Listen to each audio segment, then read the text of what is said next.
Maaf, Ernie. Nasi sudah menjadi bubur. Penyesalanku datangnya sudah terlambat. Aku lupa dengan kedudukanku sebagai seorang anak yang harus berbakti kepada orang tua. Begitu berdosa dan terhinanya diriku atas perlakuanku kepada ibu. Belum sempat aku membalas dan membahagiakan beliau, namun ibu sudah pergi meninggalkanku. Bayangan saat aku membantah dan membentak ibu selalu melintas di pelupuk mataku. Andai waktu bisa kuputar kembali, aku akan meminta maaf pada ibu dan tak akan pernah menyakitinya. Aku benar-benar merasa sangat kehilangan. Terlebih lagi, aku tidak pernah meminta maaf pada beliau. Benar kata Riana dan Pak Bram. Andai saat itu mereka tak menasehati aku, mungkin aku tak akan pernah melihat jasad ibuku. Isi surat itu pun adalah doa ibuku. Ternyata kepulangan beliau bukan untuk meninggalkanku pulang ke kampung. Namun, ibu pulang pada Sang Pencipta untuk selama-lamanya, dalam keadaan hatinya terluka dan kecewa. Riana dan John sering datang untuk mengunjungiku. Mereka berdua sangat perhatian. Dari 1000 teman yang menjadi temanku, tak ada yang tulus seperti halnya Riana. Aku bersyukur dan beruntung dipertemukan Tuhan dengannya. Namun yang membuat hatiku kecewa adalah mengapa Riana merahasiakan hubungannya dengan abangnya sendiri. Saat ku tahu yang sebenarnya bahwa Riana adalah adik angkatnya Mas Farid, aku jadi sedikit membencinya. Sayang, Riana sepertinya kurang suka jika kita punya hubungan spesial. Apalagi saat ia tahu aku hamil.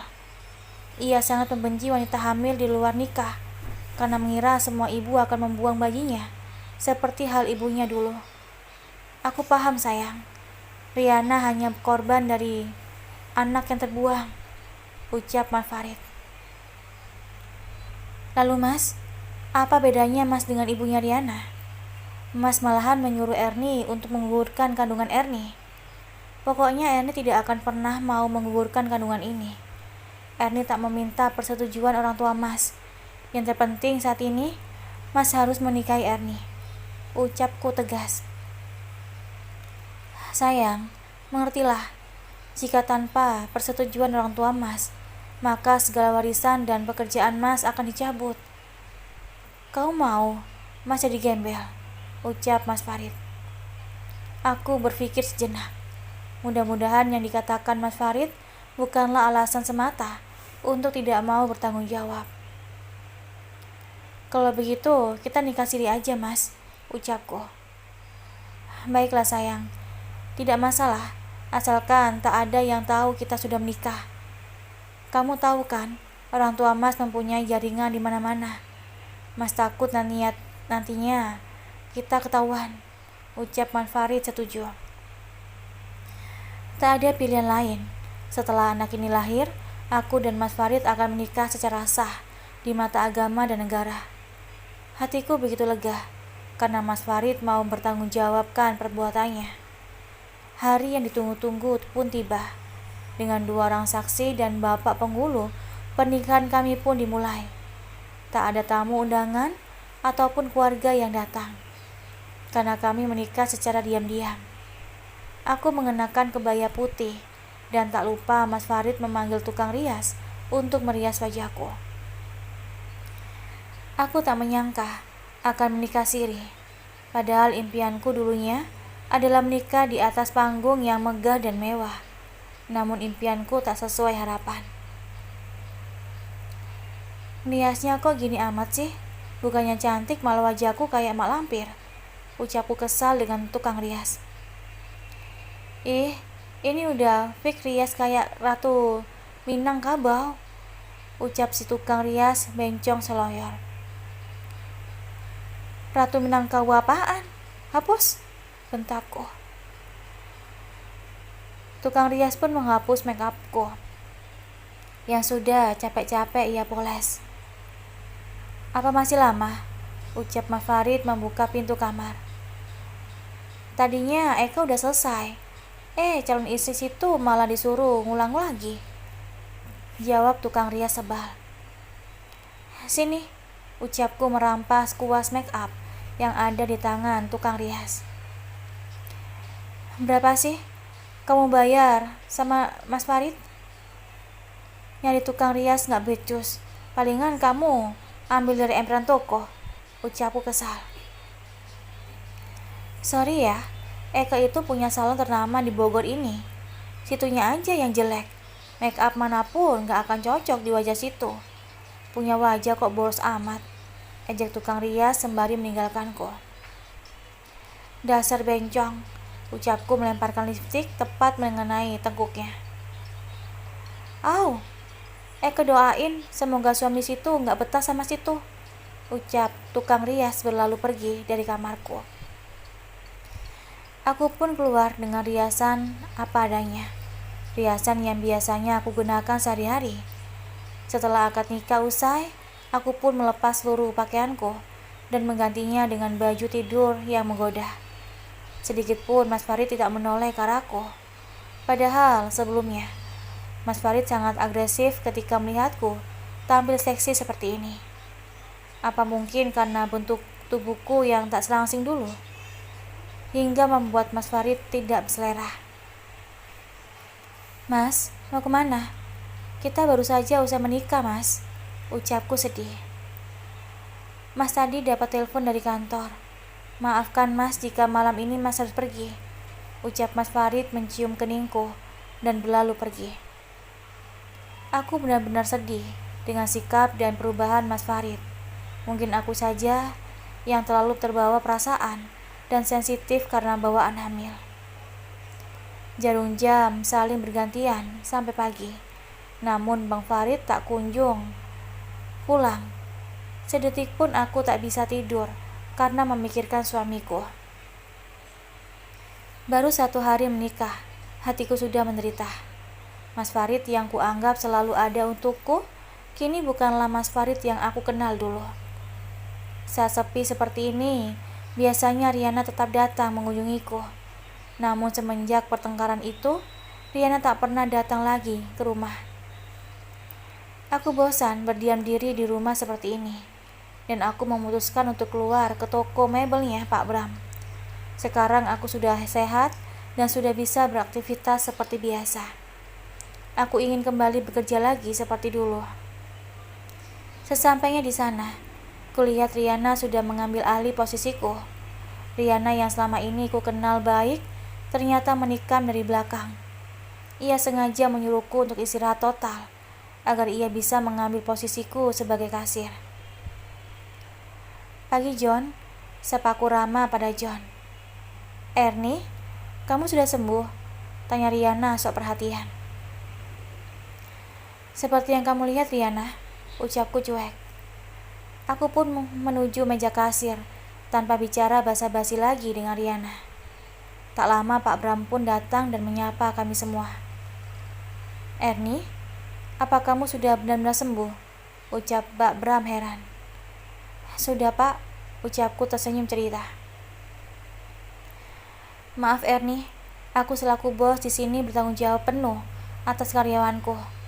Dokter sudah bilang untuk tak mengizinkanmu bekerja, dan aku tidak bertanggung jawab jika terjadi hal yang tak diinginkan kepada pekerjaku. Kondisimu saat ini sedang sangat rentan. Aku bukannya mengusirmu, namun aku lebih peduli padamu. Lebih baik kamu pulang beristirahat sampai kamu benar-benar pulih. Ucapan Pak Bram bagaikan petir di siang hari, sangat menyakitkan telingaku dan menyinggung perasaanku. Apa Ernie sudah punya pengganti, Pak? Ucapku dengan mata berembun, namun aku berusaha tetap tegar. Untuk sementara, Riana lah yang akan menjadi kasir, ucap Pak Bram. Ernie, beristirahatlah. Kami selalu mendoakanmu agar kamu secepatnya pulih, ucap Riana sok cari muka di depan bos. Aku menatap Riana tajam agar ia berhenti sok perhatian denganku. Aku sungguh membenci Riana saat ini. Aku pun pamit pulang dan melangkah pergi. Dalam perjalanan pulang, derayan air mataku tak henti-hentinya mengalir. Pak Bram sengaja menyuruhku istirahat hanya sebagai alasan. Padahal sebenarnya ia memecatku secara halus. Bayi yang ada di perutku ini benar-benar membawa sial. Sampai di rumah pun, Mas Farid belum juga pulang. Akhirnya aku memutuskan untuk beristirahatkan pikiran dan jiwaku di atas kasur. Tak terasa mataku terpejam juga. Aku terbangun, sudah sore hari. Perutku rasanya keroncongan, dan aku memutuskan untuk keluar mencari makanan siap santap. Aku tidak bisa memasak, karena dari dulu aku sudah terbiasa dimasakan ibu. Merantau pun di Jakarta, aku selalu membeli makanan siap santap. Dengan menaiki sepeda motor yang dibelikan Mas Farid, hadiah ulang tahunku saat itu, aku menuju dengan santai. Saat berhenti di lampu merah, aku melihat Mas Farid dengan seseorang wanita. Namun wajah wanita itu tak nampak dan jelas kulihat. Tanpa berpikir perutku yang keroncongan, aku pun membututi mobil Mas Farid dari kejauhan. Mas Farid berhenti di sebuah mal. Ketika membuka mobil, ia juga membawa 2 orang anak. Mereka seperti keluarga yang bahagia. Dengan rasa yang masih penasaran, mengikutinya masuk ke dalam mal. Karena dari jarak yang sangat jauh, wajah wanita yang bersama Mas Farid semakin tak jelas kulihat. Karena perutku dalam keadaan kosong, aku sangat lemas dan hampir kehilangan tenaga. Akhirnya aku mampir di restoran yang ada di mal. Saat perutku sudah kenyang, aku melanjutkan untuk membuntuti Mas Farid lagi. Namun sayang, kali ini aku kehilangan jejak. Akhirnya aku memutuskan untuk pulang ke rumah. Tak lupa aku mampir ke supermarket untuk membeli segala cemilan dan makanan yang aku suka. Mungkin karena bawaan hamil, nafsu makanku semakin bertambah dan aku sangat selera untuk makan. Malam pun tiba. Mas Farid akhirnya pulang juga. Kusibak derai jendela kamarku. Nampak wajah letih dan Mas Farid membuatku terlihat begitu lesu. Ingat pulang juga, Mas, ucapku ketus. Sudahlah Erni, aku lelah, ucapan Farid langsung merebahkan tubuhnya di atas kasur. Kamu dari kantor apa dari mall, Mas? Tanyaku. Mas Farid begitu terkejut dan memandangku penuh dengan selidik. Dari mana kamu tahu jika aku ke mall? Tanya Mas Farid. Siapa perempuan itu dan 2 anak itu? Tanya aku ingin tahu. Dia itu atasanku sayang, ucapan Farid santai. Atasan? Bukannya orang tua Mas yang punya perusahaan? Kok bisa? Wanita itu atasan Mas? Tanyaku mulai curiga. Erni, perusahaan orang tua Mas itu ada 4 orang yang menanam saham di perusahaan itu. Salah satunya orang tua wanita yang kamu lihat. Jelas Mas Farid. Erni ingin bekerja di perusahaan Mas. Erni punya ijazah S1 Mas, pintaku. Nanti ketahuan sayang jika kita punya hubungan. Lagian perusahaan Mas tidak menerima wanita hamil, ucap Mas Farid menolak. Kamu diam di rumah saja sayang. Mas hampir lupa, ini hadiah pernikahan kita, ucap Mas Farid memberiku sebuah kalung emas dengan liontin permata putih. Kamu suka? Tanya Mas Farid sembari memasangkan kalung itu di leherku. Aku hanya mengangguk bahagia. Ternyata Mas Farid masih perhatian juga denganku. Malam ini adalah malam yang indah untuk kita berdua, untuk yang pertama kalinya usai menikah. Seperti biasanya, Mas Farid di waktu subuh sudah beranjak dari rumah. Dari dulu tetap seperti itu. Kali ini aku akan membuntuti Mas Farid lagi. Setelah aku pastikan Mas Farid pergi meninggalkan rumah, barulah aku melanjutkan motor sepedaku dengan jarak yang cukup jauh dari mobil Mas Farid. Angin di pagi buta teramat sangat dingin menusuk sampai ke tulang belulang. Mungkin karena baru kali ini pertamanya aku bangun di subuh hari. Tak kubutuhkan waktu yang lama, Bang Farid pun masuk ke sebuah rumah yang cukup mewah dan besar. Setelah itu Mas Farid tak lagi keluar. Mungkinkah rumah mewah ini adalah rumah keluarga orang tuanya Mas Farid? Aku sudah tak sabar ingin segera tinggal di rumah mewah ini dan menjadi nyonya besar. Aku pun kembali pulang ke rumah. Aku takut nantinya kedua orang tua Mas Farid tahu tentang hubungan kami. Bisa-bisa Mas Faridku akan menjadi gembel. Aku tak mau hidup miskin, tinggal di kota besar seperti ini. Namun ada sesuatu yang janggal di hatiku. Jika Riana adalah anak angkatnya dari ibu Mas Farid, berarti Riana juga ikut tinggal di rumah mewah itu juga. Aku sudah mempunyai rencana untuk mendekati Riana lagi, agar aku bisa masuk ke rumah mewah itu. Setidaknya keluarga Mas Farid tak akan pernah tahu jika aku adalah istri sirinya, karena aku sedang menyamar menjadi temannya Riana. Pagi ini, aku sengaja berniat berkunjung ke toko mebel untuk mendekati Riana. "Erni, bagaimana kabarmu?" tanya Riana tetap ramah. "Baik Riana, aku kangen sama kamu Riana. Aku sengaja datang sepagi ini hanya untuk bertemu denganmu. Di rumah sumpah sendirian," ucapku drama. "Sama nih, aku juga kangen sama kamu," ucap Riana tersenyum. "Riana, aku ingin sekali bermain ke rumahmu nanti sore. Jika kamu pulang kerja nanti, jemput aku di rumah ya," ucapku pada Riana. "Sayang sekali nih, aku ada jadwal ke sekolah nanti sore. Bagaimana kalau besok?" ucap Riana. "Oke, aku tunggu ya Riana," ucapku langsung pamit pulang. Aku rasanya tak sabar menunggu besok. Aku ingin sekali melihat kondisi rumah mewah suamiku itu.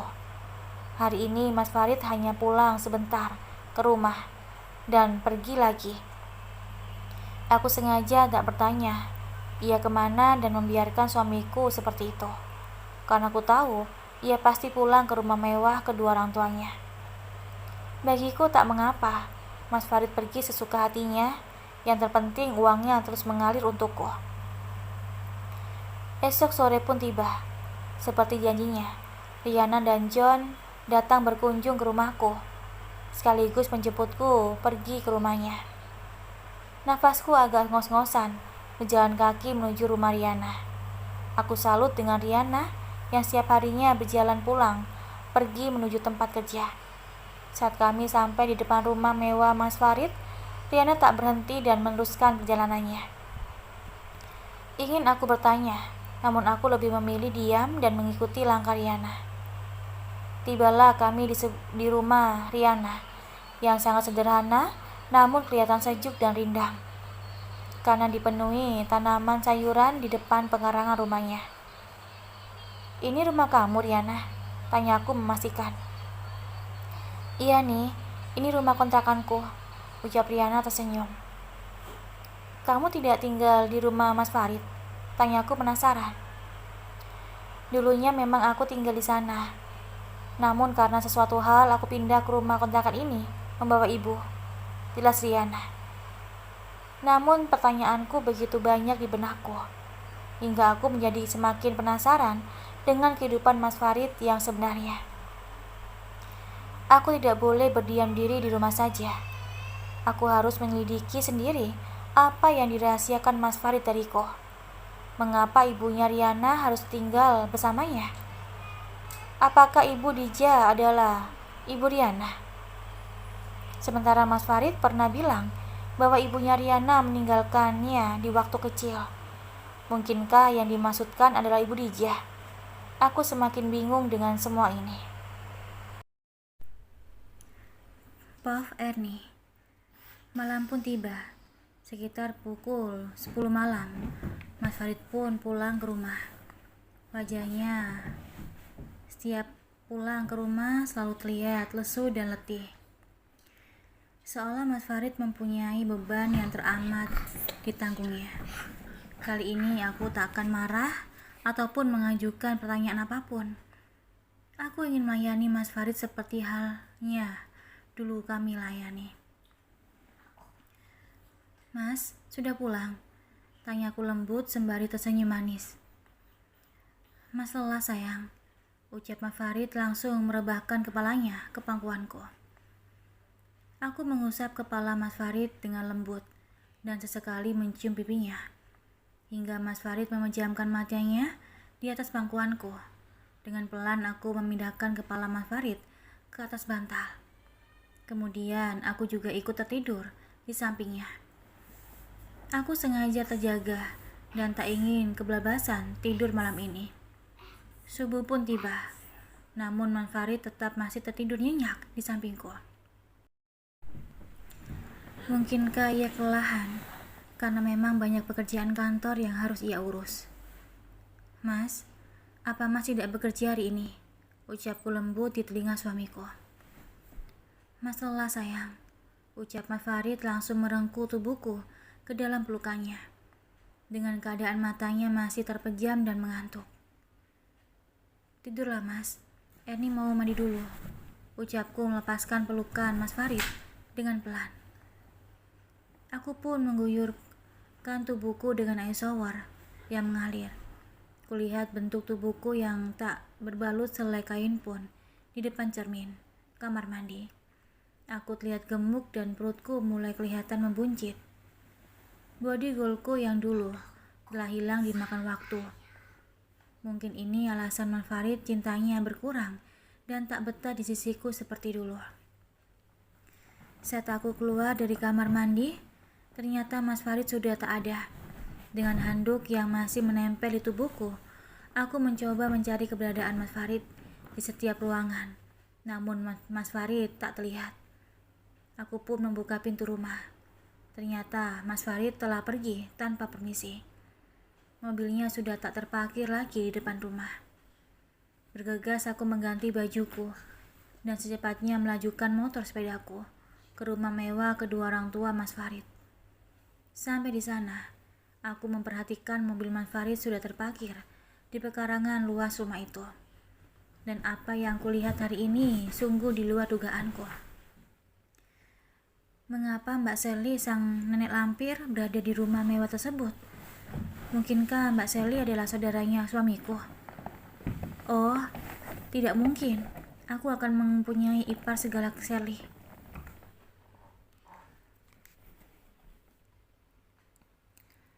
Dari kejauhan, aku terus memperhatikan keadaan rumah Mas Farid. Dua anak kecil yang kulihat di mall nampak sudah rapi dengan pakaian sekolahnya. Dadah mama, papa, ucap kedua bocah itu sambil melambaikan tangannya pada Mbak Sally dan Mas Farid. Aku menutup mulutku dengan ketelapak tanganku. Rasanya ingin sekali aku berteriak saat mengetahui kenyataan yang sebenarnya. Ternyata Mas Farid sudah menikah dan istrinya itu adalah Mbak Sally. Runtuh sudah harapanku menjadi nyonya besar di dalam rumah mewah itu. Dadaku semakin bergemuruh ketika melihat Mas Farid mencium kening istrinya dengan mesra. Rasa kecewa, sakit hati, dan cemburu bercampur menjadi satu. Aku memutuskan pergi dari rumah itu dan melanjutkan menuju mebel Pak Bram untuk menemui Riana. Sampai di sana, kebetulan ia sedang membersihkan perabotan yang akan dijual dari debu yang menempel. Erni, ucap Riana terkejut melihatku. Riana, bolehkah aku meminta waktumu sebentar? Ucapku sembari menghapus air mataku. Riana pun menghampiriku dan duduk di sampingku. Beruntung masih pagi, hingga para pengunjung toko belum ada satupun yang datang. Riana, maafkan aku selama ini telah salah sangka padamu. Maafkan aku Riana, ucapku tak bisa lagi membendung air mataku. Erni, ada apa denganmu? Apa Bang Farid tidak mau bertanggung jawab dan telah menyakitimu? Tanya Riana khawatir. Ternyata Mas Farid sudah beristri Riana, dan aku baru tahu pagi ini setelah aku mencari kebenarannya sendiri.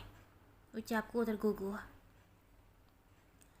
Sesaat Riana terdiam, namun wajahnya menunjukkan rasa sedih dan pedulinya terhadapku. Ernie, maafkan aku. Sebenarnya aku ingin memberitahumu tentang semuanya. Namun saat itu kamu benar-benar lagi di mabuk asmara. Kamu tahu Ernie, orang yang sedang dilanda cinta, secara berlebihan mereka tak akan pernah mau menerima kenyataan apapun. Walaupun aku memberitahumu yang sebenarnya, kamu pasti akan menyangkalnya. Akibat rasa cintamu yang telah buta, ucap Riana. Kamu akan selalu memuji dan membenarkan kekasihmu sendiri. Jangankan denganku, Ernie.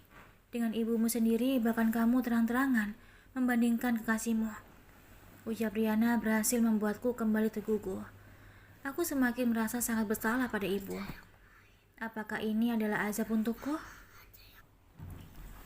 Maafkan aku, Riana. Aku tergugu dan tak bisa berkata-kata lagi. Bertobatlah, Ernie, sebelum terlambat. Perbaiki dirimu sendiri. Berhentilah mengejar dunia yang fana ini.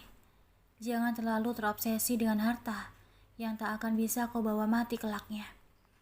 Jika kamu berubah menjadi lebih baik lagi, aku yakin ibumu pasti akan sangat bangga meski beliau sudah tidak ada di dunia ini lagi. Jadikan semua kesalahan sebagai bentuk pembelajaran agar kamu tak salah melangkah lagi. Nasihat Riana begitu sangat menyentuh hatiku. Aku kembali memeluknya dan tergugu. Riana benar-benar gadis yang luar biasa, mempunyai hati yang tulus dan memiliki ruang maaf seluas samudra. Pantas saja Pak Bram jatuh hati padanya. Aku menjadi sadar hari ini bahwa kecantikanku yang kubanggakan selama ini tak berarti apa-apa jika aku tak bisa menjaga harga diri dan kehormatanku. Riana, aku sudah menikah siri dengan Mas Farid.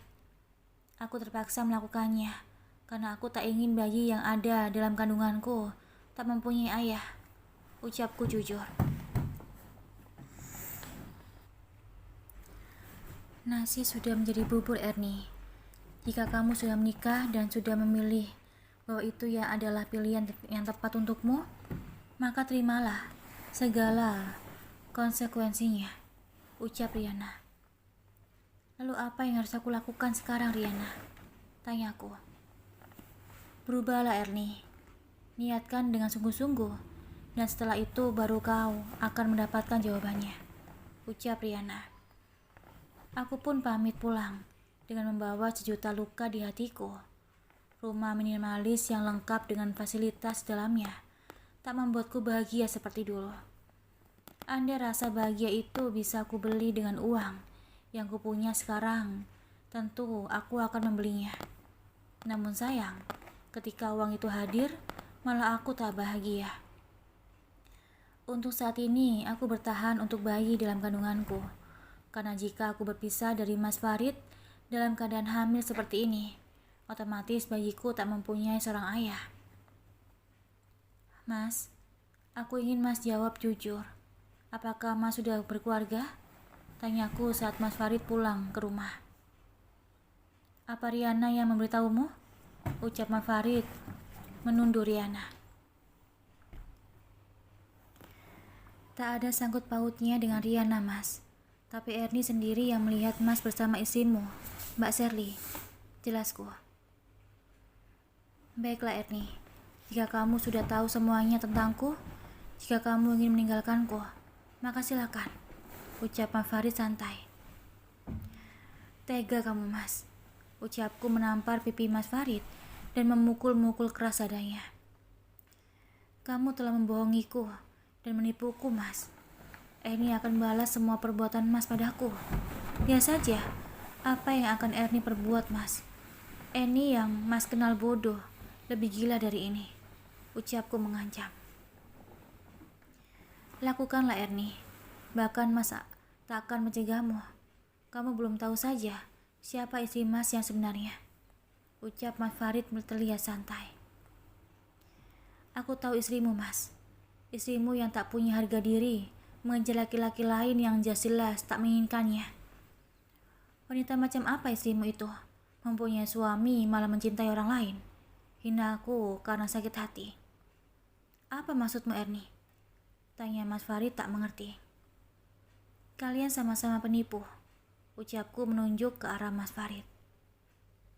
Erni, jika kamu membongkar semuanya di hadapan Sherly, maka bukan aku saja yang ditepak Sherly. Namun kamu juga.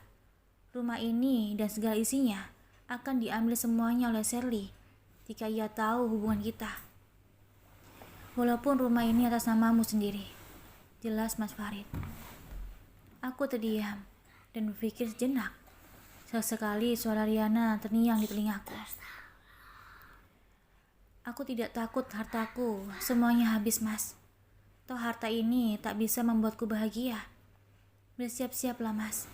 Aku akan menghancurkan hidupmu. Ucapku kembali mengancam dan berlalu pergi dari rumah meninggalkan Mas Farid yang masih terbengong.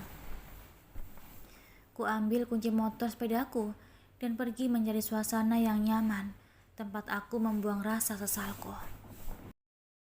Terima kasih udah dengerin audio di Eva Family. Jangan lupa like, komen, share, dan juga subscribe ya. Aku tunggu. Terima kasih.